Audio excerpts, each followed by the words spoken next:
저랑 한 절씩 읽고 마지막 절 합독하겠습니다. 나를 능하게 하신 그리스도 예수 우리 주께 내가 감사함은 나를 충성되이 여겨 내게 직분을 맡기심이니.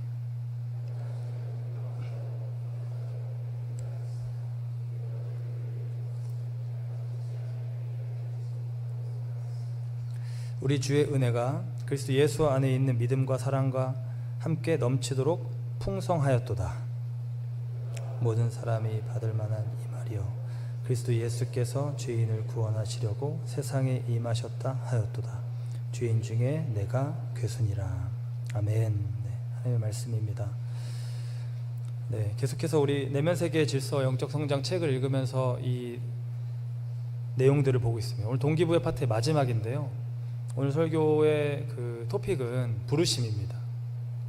소명. 우리에게 있어서 가장 중요한 이슈 중에 하나라고 생각합니다. 네, 소명의 삶 이렇게 했는데요. 소명이 뭘까요? 부르심이 뭘까요?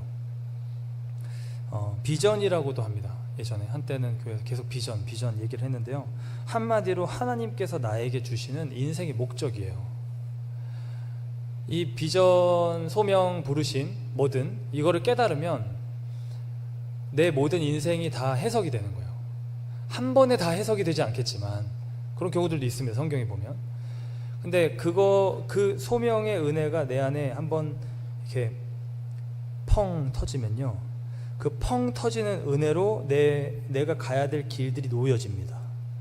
그럼 거기까지 가요. 그래서 또 펑 터져요. 또 그걸로 또 가요. 근데 내가 맨 처음에 이게 없으면 어디로 가야 될지 몰라요. 부르심의 은혜가 하나님과 관계 안에서 펑 터지면 이게 지금 어느 쪽으로 가야 되는지 그 길이 내 눈에 보이는 거예요. 진정한 동기부여가 무엇이어야 하는가? 하나님의 사람들은 무엇으로 동기부여를 얻는가? 결국 부르심이 이거예요. 이거를 통해서 내가 이 땅에 왜 태어났고 무엇을 하면 살아야 되는지 하나님 앞에서 깨닫는 사건이 되는 겁니다. 이것이 없다면 우리는 다른 것으로 완전 인생의 목적을 삼을 거예요. 아무것도 난 그냥 목적레스, 무목적입니다. 그 무목적 자체는 불가능해요. 사실 목적이 없는 것 자체가 목적이 될 수도 있으니까요.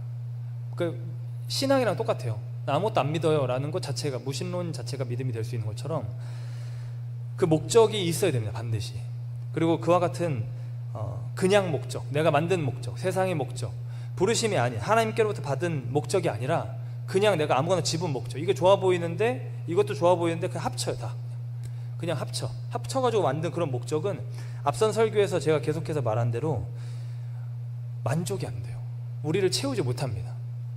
아무리 좋은 삶을 살았다고 하더라도 우리를 온전히 채우는 게 어려워요. 제가 말했던 그 블레이즈 파스칼이 말한 걸 인용했잖아요. God shapes them, vacuum이 있다. 하나님이 빚은 빈 공간이 있는데 거기는 하나님으로만 채워질 수 있는 거예요. 채워지지 않는 삶이 돼버리는 거예요. 이 비전이 없으면, 소명이 없으면 그냥 열심히 사는데 안 채워져요. 열심히 살고 많은 성취도 했고 이루었고 돈도 있고 뭐 좋은 사람들도 같이 옆에 있고, 근데 그걸로 만족을 할 수도 있겠지만 사실 거기서 조금만 더 영민하다면, 조금만 더 내 존재의 목적에 대해서 고민한다면 여기서 만족이 안 돼요. 채워지지 않는 삶, 현대인의 문제입니다. 우리가 흔히 보는 혹은 겪는 모습이 예컨대 이런 거예요. 어떤 거냐면 학창시절에 주변에서 다 공부 열심히 하니까, 집에서 공부 열심히 하라니까 나도 그냥 열심히 공부해서 그렇게 어느 정도 좋은 대학 가고 어떻게 취직을 해서 살고 있어요. 그 노력에 대한 대가로 뭔가를 얻었어요. 근데 어느 순간 이게 단가? 이게 내가 진짜 원하는 삶이었나? 라는 마음이 드는 겁니다. 왜냐하면 내가 진짜로 내 마음이 원하는 게 뭔지, 내가 어떤 거를 했을 때 채워지는지를 돌아볼 겨를이 없었던 거예요. 꼭 크리스찬 버전이 아니더라도 많은 현대인들이 겪는 거예요. 그러면 이렇게 생각합니다. 그래, 내가 원하는 걸 해보자. 내 뭐 직장을 그만두든 뭘 그만두든 내가 진짜 원하는 게 뭐지 찾아요. 그게 뭐 여행이든 예술이든 아예 새로운 분야를 공부하는 거든 평생 하고 싶었던 뭔가를 하는 거든 혹은 사랑이든 그걸 막 추구합니다. 근데 그렇게 해서 그걸 만약에 얻는다 쳐봅시다. 사실 너무 럭키죠. 이거를 막 얻으려고 해도 실패하는 사람들이 수도 없이 많은데 얻었다고 쳐봅시다. 근데 그렇다고 한들 그게 채워질까요? 그게 없는 것보단 더 채워지겠죠. 그냥 내가 벗어나는 삶의 굴레에서 못 벗어나고 계속 살았던 것보다는 내가 진짜 이거를 원했어요 라고 뛰쳐나와가지고 성공을 했다. 그러면 그것보다는 더 채워지겠죠. 우리 마음이 전부 다 가시입스 베큐만 아니니까, 다 그냥 100%다 하나님만 채워야 되는 건 아니니까, 그 안에 다른 많은 것들이 하나님의 은혜로 주어진 것들, 우리는 그렇게 고백하죠. 그런 것들이 우리를 채우니까 채워지긴 채워질 겁니다, 뭔가가. 근데 그럼에도 완전히 채워지지 못하는 거예요. 왜냐하면 자아 실현만으로 우리의 문명이 다 완성되는 게 아닌 거예요.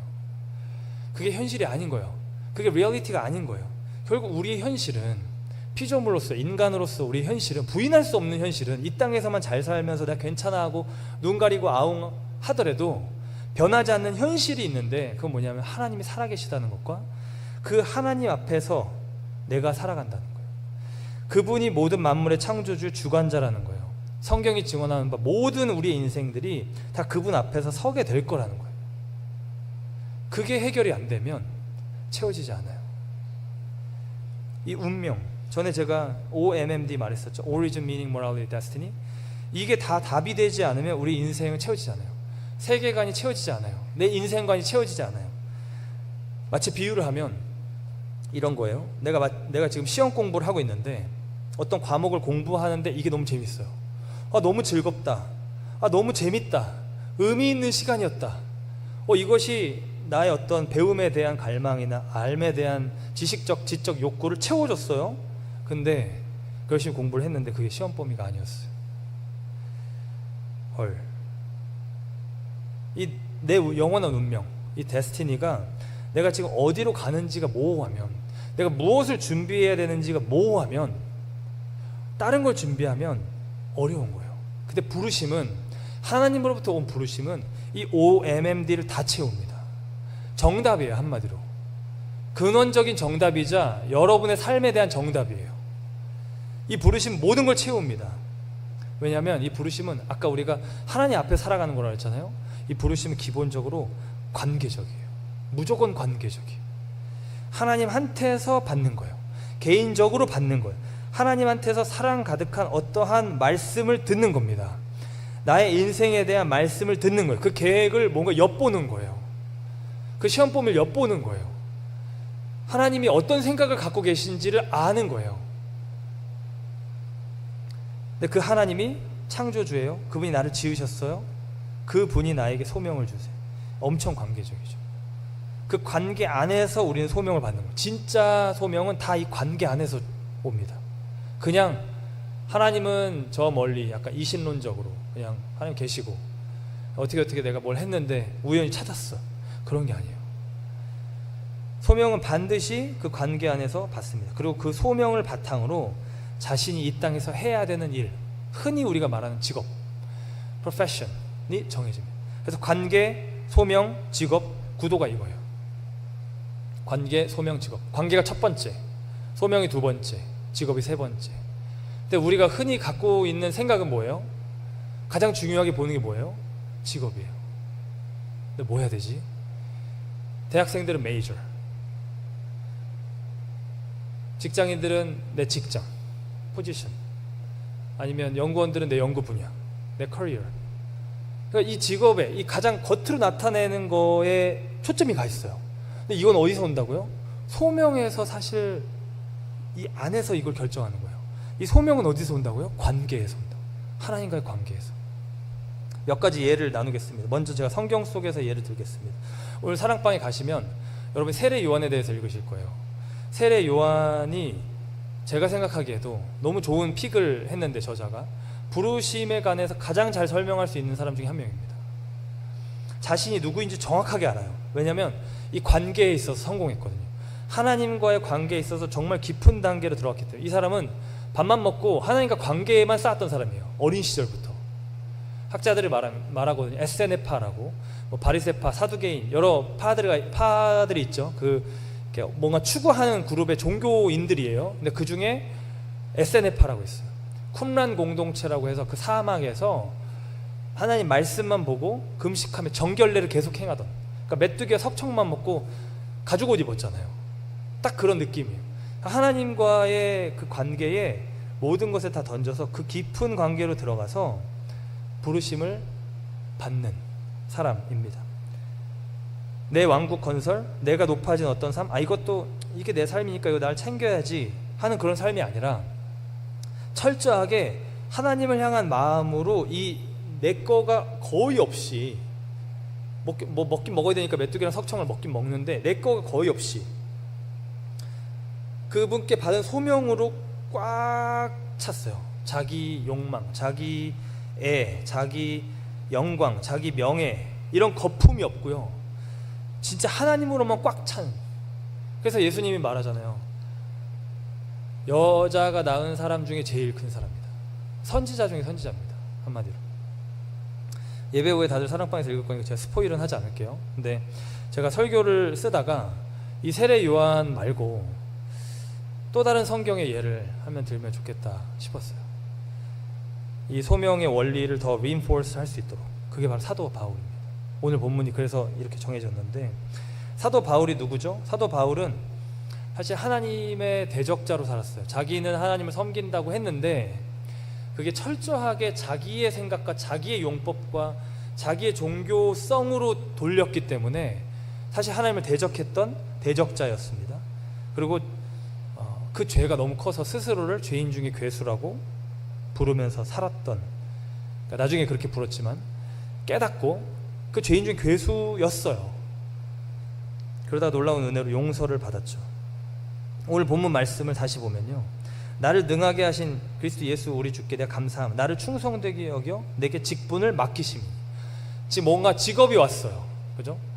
소명이기도 하고 직업이기도 하고 같이 지금 합쳐져 있는 직분을 맡겼는데, 내가 전에는 회방자요 핍박자요 포행자였으나 도리어 긍휼을 입은 것은 내가 믿지 아니할 때 행하고 행하였습니다. 알지 못하고 행하였습니다. 우리 주의 은혜가 그리스도 예수 안에 있는 믿음과 사랑과 함께 넘치도록 풍성하였다. 믿보다 모든 사람이 받을 만한 이 말이요, 그리스도 예수께서 죄인을 구원하시려고 세상에 임하셨다 하였다. 죄인 중에 내가 괴순이라. 그러니까 이 내용이 지금 무슨 내용이냐면요, 그에게 있어서 이 하나님과 관계를 지금 보여주는 겁니다. 그리고 직분까지 이어지는데 그의 바울에게 있어서 하나님과 관계는 어떤 관계냐면요, 철저하게 예수 안에서 용서받은 죄인 이거예요. 이게 되게 셀프 이미지, 셀프 아이덴티티가 강해요. 바울은. 왜냐면 자기가 한 짓이 있기 때문에 잊지 못해요. 그리고 자기가 복음을 전하러 가면 사람들이, 크리스찬들이 그렇게 대했거든. 이 사람 바울 아니야? 이 사람 사울 아니야? 우리 그리스도인들 잡아 죽이기로 유명했던 그 사람 아니야? 그러니까 자기가 그걸 잊으려고 해도 계속 다른 사람들이 자기를 그렇게 대했어요. 한마디로 우리 졸로스 가운데 되게 유명한, 언론에 알려진 뭐 갱단이든 조직폭력배든 깡패든 이 동네 유명했던 사람이든 회심해서 왔다고 쳐보세요. 그럼 우리가 그 사람을 대하는 방식이 그 사람에게는 자기가 해왔던 행동에 대해서 계속 리마인드를 하게 되는 무언가가 될 겁니다. 사도 바울이 그랬어요. 그러니까 하나님과 관계를 형성하는 데 있어서 사도 바울은 하나님이 내가 진짜 죽을 죄를 졌는데 무한한 긍휼로 나를 용서해 주셨다. 이게 되게 강해요. 긍휼로 사랑으로 나를 받아주셨다. 난 용서받은 자다. I'm forgiven. 이게 되게 강한 겁니다. 자신 예수 믿는 자들을 죽이고 핍박했던 것을 계속 기억하고 있는 거예요. 그리고 그 사람에게, 사도 바울에게 있어서 이 하나님과 자신의 관계는 철저하게 누구를 통해 이루어졌냐면 예수 그리스도를 통해서 이루어졌어요. 예수 안에서 내 모든 죄가 다 그분에게 전가됐고, I'm forgiven because he was forsaken. 다 전가돼서 그분이 그 죄를 담당하심으로 내가 그리스도 안에서 용납받은 거예요. 그래서 바울의 신학의 핵심을 흔히 학자들이 이렇게 말해요. 엔 크리스토스. 그리스도 안에서. 바울의 정체성은 다 그리스도 안에 있다는 거예요. 그리스도 안에서. 여기서부터 자신의 소명을 받습니다. 이게 관계예요.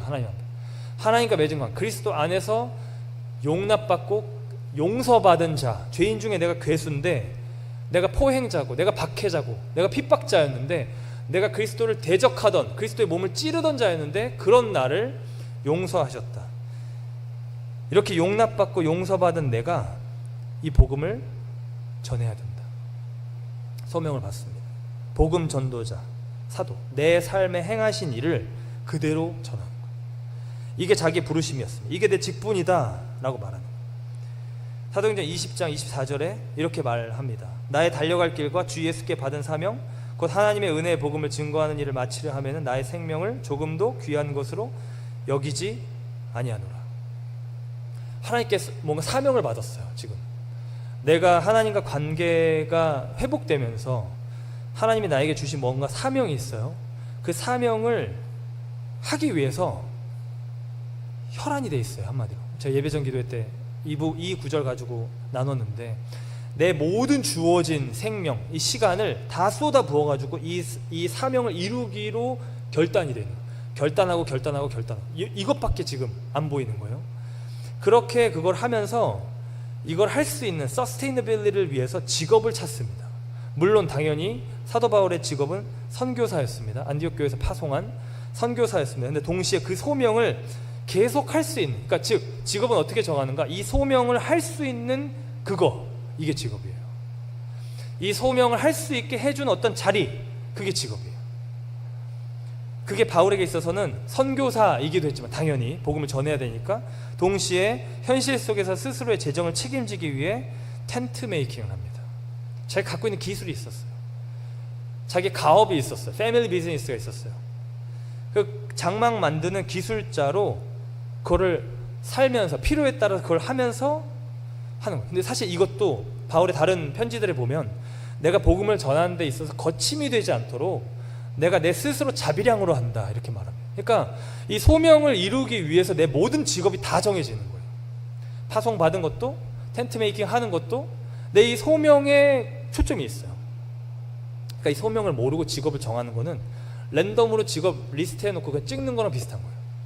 어떤 힌트가 있어야죠. 아, 이거구나, 이게 나의 하나님으로부터 받은 목적이구나, 계획이구나, 이걸 가지고 정한, 그러니까 관계, 소명, 직업, 이렇게 올라가는 구도. 또 다른 예, 제가 기독교 역사 속에서 예를 들겠습니다. 1759년도에 영국의 요크셔에 있던 한 부유한 집안에서 한 남자아이가 태어납니다. 제가 그려달라고 했어요. 네, 1759년도에 영국 요크셔의 배경을 한번 그려달라, 챗GPT한테. 네, 사진을 찾았는데 너무 화질이 안 좋아가지고 그림인데, 그래서 한 아이가 태어났습니다. 영리했던 그 아이가 자라서 케임브리지 대학에 들어가고요, 21살에 하원 의원으로 당선됩니다. 영국에서 잘 나갔어요. 엄청난 재능, 매력, 부, 유머로 유명했습니다. 그러니까 집안도 지금 재정이 든든하고 본인도 재능이 있고 매력이 있고요, 또 유머도 있고. 일찍 성공한 그는 사치스럽고 유흥적인 생활을 하면서 정치적인 욕망을 추구했었습니다. 그러니까 겉으로는 잘 나갔지만 속으로는 공허하고 방황했습니다.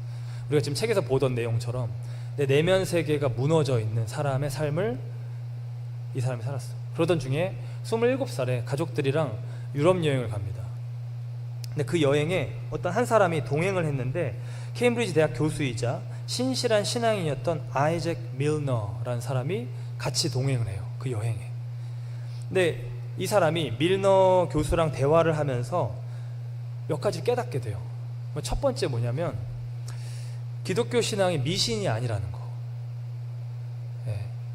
지금 18세기잖아요. 18세기, 19세기만 해도 사실 지금 우리가 봤을 때 되게 옛날이지만 여러 가지 비평학 및 사회 사상, 정치 사상, 이념들, 이론들, 또 과학도 사실 발달하는 초기든 19세기 더 하고, 그러니까 성경에 대해서 그냥 정말 이렇게 고리타분한 책으로 취급하던 때들이 있었어요. 그러다가 이제 19세기 말부터 이제 부흥이 터지면서 이게 완전 판도가 바뀌지만, 그 전까지 18세기, 19세기에 소위 지성적이라고 생각하는 사람들이 문예 부흥이든 이 종교, 이 교회, 이거 그냥 옛거, 옛날 따분한 트래디션이라고 생각했었어요.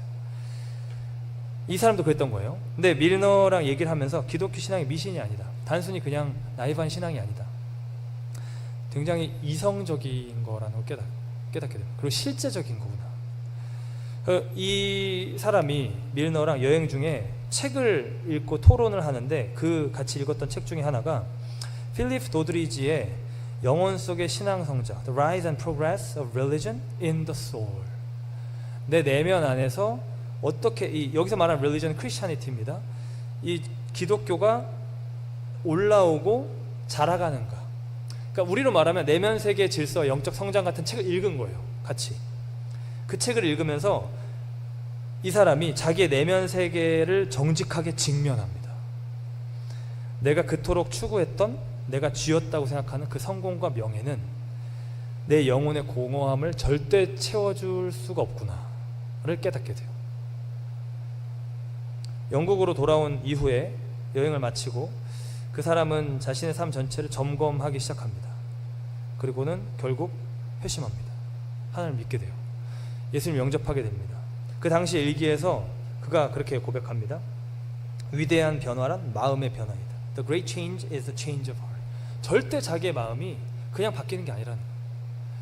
그 마음이 바뀌는 것이 정말 자기의 인생에 있어서 위대한 변화였다는 거예요. 나는 이제까지 하나님께 대한 진정한 경외 없이 살았다. 이제 나는 나의 생명과 목적이 그분께 속해 있음을 알았다. 그러면서 자기의 그 회심 사건을 하나님이 나를 찾아오셨다. God had found me. 날 찾아주셨다. I was lost, but He found me. 이렇게 표현합니다. 그러니까 단순히 신앙을 어떤 내가 뭔가 이거 해볼까 저거 해볼까 라기보다 하나님과 관계 안에서 하나님이 나를 찾아주신, 내가 하나님께 붙들린 사건으로 이해를 한 거예요. 관계가 세워진 거예요. 그리고 관계 안에서 내 내면이 하나님으로 채워지기 시작하는 겁니다. 하나님이 내 안에 들어오신 거예요. 관계가 세워졌어요. 근데 이 사람이 회심 직후에 깊은 고민에 빠집니다. 어떤 고민을 하냐면요, 자기의 직업을 놓고 고민해요. 좀 정치인이었어요. 그죠? 잘 나가는 정치인이었어요. 근데 이 사람이 뭐라고 고백하냐면, 이제 내가 진정으로 하나님을 믿는다면 이 세속 정치 세계에서 계속 살아야 하는가 고민하는 거예요. 왜냐하면 거기에 들어가면 자기가 그 전에 했던 일들이 남아있는 거예요. 그 전에 어울렸던 사람들, 그 전에 했던 일들, 여전히 똑같은 사무실, 그죠? 같이 일했던 동료들, 자기가 그 세계에서 했던 많은 일들이 선하지 않았다고 생각했기 때문에 이제 내가 그레이트 체인지를 경험한 사람으로서 새 출발을 해야겠다 생각한 거예요. 그러면서 정치에서 은퇴를 해야겠다 결심을 하게 됩니다. 근데 그때 그 사람의 오랜 친구이자 당시 영국 총리였던 윌리엄 피트와 또 한 사람 존 뉴튼이라는 Amazing Grace라는 찬양, 나 같은 죄인 살리신 그 찬양을 지은 존 뉴튼이 그를 말립니다. 특히 존 뉴튼은 이 사람한테 하나님이 당신을 이 자리에 두신 거니까 그곳에서 하나님을 섬겨라 이렇게 조언해요. 그곳에서 하나님이 시키시는 일을 찾아라. 그러니까 이 직업은 어떻게 보면 껍데기라는 거예요. 소명이 달라졌으니까 이 직업의 성격, 직업을 통해서 하게 될 일들이 바뀔 거라는 거예요. 그 직업이 어떤 결정적인 게 아니라는 거예요. 그 직업을 하면 그냥 무조건 그렇게 하는 거야. 이 직업을 하면 무조건 그렇게 하는 거야가 아니라 그 하나님과 관계가 생기고 소명을 받았으니까 그 소명이 나타날 수 있는 직업으로 만들어 갈 수 있다는 거예요. 그 소명을 구현해내면 된다는 거예요. 하나님과 관계 안에서. 그 관계가 새로워지니까 소명이 진짜로 왔습니다. 인생의 목적이 바뀌었습니다. 그간 자신이 했던 정치인이랑 똑같은 직업이었지만 그 안을 채우는 그 내용, 그 겉에 그릇이라는 정치인이라는 그릇, 그 안에 내용물이 바뀌기 시작하는 거예요. 소명을 새롭게 발견합니다. 그리고 그 소명에서 이제 직업으로 다시 가는 거예요. 그 직업이 똑같은 직업인데 다른 직업이 됩니다. 그에게 있어서 소명은 노예제 폐지였습니다. 노예제 폐지. 하나님의 형상을 지음받은 이 인간을 노예로 삼을 수 없다. 노예로 삼을 수 없다. 1787년 일기 속에서 그는 이렇게 고백합니다. 전능하신 하나님께서 내 앞에 두 가지 위대한 목표를 두셨다. 하나는 노예 무역의 폐지이고 또 다른 하나는 도덕적 회복이다. 이 도덕적으로 무너져가는 사회를 개혁하는 것, 그것뿐만 아니라 그거의 어떤 절정과도 같은 지금 성경 말씀의 핵심 사상인 하나님의 형상으로 지음받은 인간의 존엄성을 무너뜨리는 이 노예제를 폐지해야 된다. 이 사람의 이름이 바로 윌리엄 윌버포스입니다. 이 사람은 그렇게 소명을 받고요, 20년 넘게 노예 무역 폐지 법안을 지속적으로 발의했고요. 영화도 있습니다. 한국에는 이 윌버포스 이름을 딴 모임들도 있고요.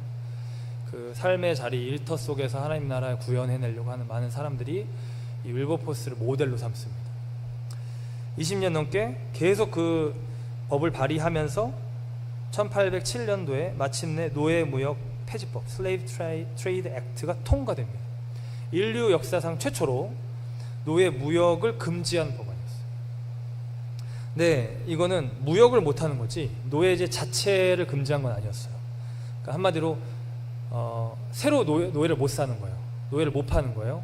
지금 이미 내가 합법적으로 샀던 노예는 계속 노예인 거예요. 그리고 마침내 26년이 더 지납니다. 그리고 1833년도 이 윌버포스가 죽기 3일 전에 영국 전역에 노예제 자체가 폐지된 법안이 최종 통과되었다는 소식을 듣고 세상을 뜹니다. 하나님과 관계 안에서 자신의 소명을 받고요, 그 소명을 쏟아부은 자기의 직업, 그 정치인이란 직업을 통해서 그 소명이 이루어진 거예요. 하나님과 관계, 소명, 직업, 이 세 가지는 항상 함께 갑니다. 함께 가야 돼요, 무조건. 안 그러면 방향을 잃는 거예요. 정치인, 최연소, 땡땡 타이틀 붙어도 다 많은 걸 갖고 있어도 남들이 다 부러워하는 것 같아도 그 내면에 그건 뚜껑 열어보아야 아는 거예요. 그게 없는 거예요, 별로. 앞서 말한 것처럼 그걸 다 했고 뭔가를 나름 잘했다고 하더라도 그렇게 인생을 다 마치고 하나님 앞에 갔을 때 이게 지금 하나님이 어떻게 하실지 보장이 없는 거예요. 왜냐하면 하나님한테 받은 게 없으니까. 하나님과의 관계에서 나에게 오는 이 소명 있죠? 이 부르심이 우리 인생의 진짜 가치, 이게 가치. 제가 가치를 쫓아가는 걸로 했잖아요. 근데 영은 갈망이 있다고 그랬잖아요. 우리 내면은 그 가치를 추구하면서 간다 그랬죠. 딴 사람이 전혀 모르는 사람이어도 나랑 똑같은 가치를 추구하는 걸 알게 될 때 그 사람이 되게 가깝게 느껴진다 그랬잖아요. 동료처럼 느껴진다 그랬잖아요. 이 소명이 인생의 진짜 가치예요. 이걸 향해서 살아갈 때 우리는 만족하는 겁니다. 여러분 소명이 있으십니까? 저 소명이 있습니다. 너무 잘한 거예요. 너무 잘한 거고요. 그거를 계속해서 발전시켜 나가야 돼요. 이게 한 번만에 주어지는 거 거의 없습니다. 제가 앞에 말한 것처럼 하나님과 관계 안에서 뭔가가 은혜가 펑 터지면 그 빛이 펑 터지면서 소명이 더 명확하게 보이고요. 그 길이 무언가 그게 이렇게 레드 카펫 깔리듯이 착착착착착착 한 번 더, 그러니까 제가 관계라고 표현했지만 어떨 땐 제가 각성이라고도 표현하는데 각성을 펑 하면서 그 각성을 통해서 하나님의 부르심이 명확하게 보이고 그 길이 열려요. 계속해서 가는 거예요.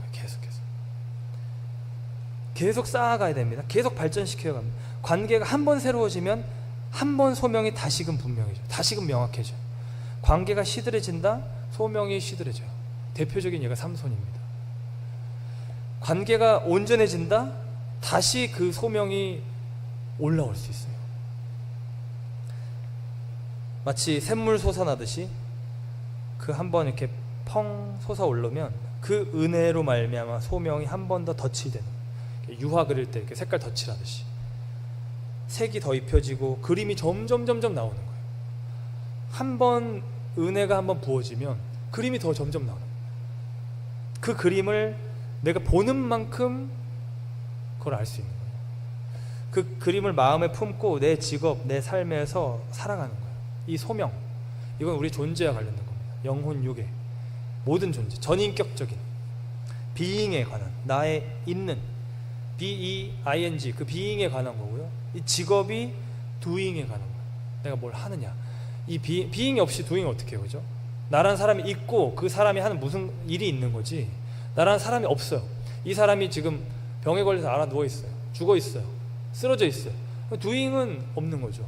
나의 비잉 자체가 웰비잉이 아닌데 어떻게 뭔가를 웰도잉을 하겠어요? 내 소명 자체가, 내 안에 있는 이 내면의 무언가가 하나님으로 말미암아 주어지는 것으로 채워지고 분명해지고 명확해지고 그걸 할 수 있는 힘과 능력이 올 때 내가 그걸 할 수 있는 거예요. 진짜로 그걸 하는 길을 찾아갈 수 있는 거예요. 모든 참된 도잉은 비잉에서 흘러납니다. 이게 로버트 클린턴 교수님이라고 플러 신학교의 유명한 리더십 교수님의 핵심 사상인 거예요. 그 사람의 이 세상에서의 영향력은 비잉에서 결정된다. 그럴 수밖에 없어요. 그럴 수밖에.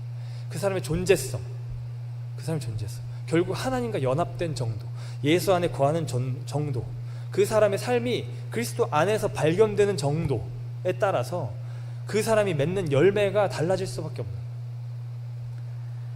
사랑하는 청년 여러분, 여러분은 어떻습니까? 우리의 삶은 어떻습니까? 우리의 그 하나님과의 관계는 어떻습니까? 우리의 소명은 어디로부터 비롯됐습니까? 여러분 직업, 전공 어떻게 정하셨어요? 여러분의 소명을 어떻게 그리고 계세요? 어떤 그림이 여러분 앞에 있습니까? 어떤 유화가, 하나님이 그려주시는 어떤 페인팅이 여러분 안에 있습니까? 그 소명을 분명히 알고 깨닫고 살고 있습니까? 나의 삶에서, 나의 직장에서, 나의 학교에서, 나의 가정에서, 나의 이 관계에서, 나의 이 교회 공동체에서 우리는 얼마나 그 소명을 깨닫고 나타내며 살고 있습니까? 우리 함께 기도하겠습니다.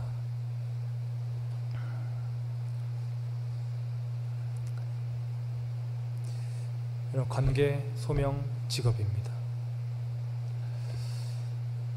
이 시간에 관계를 돌아보며 기도하기 원해요. 내가 하나님 없이 살고 있는가? 내가 하나님과 동행하려고 안간힘을 쓰고 있는가? 내 인생에서 하나님은 어디 계신가? 정말 중요한 자리에, 내 인생의 보좌에, 내 인생에 나를 인도하시는 분으로, 나의 산성이신, 나의 요새이신, 나의 힘이신, 오늘 찬양한 대로 정말 그분이 나의 힘인가? 나의 목적인가? 그렇다면 주님, 제가 여기 있습니다 라고 말할 수 있어요. 소명을 받을 준비가 된 거예요.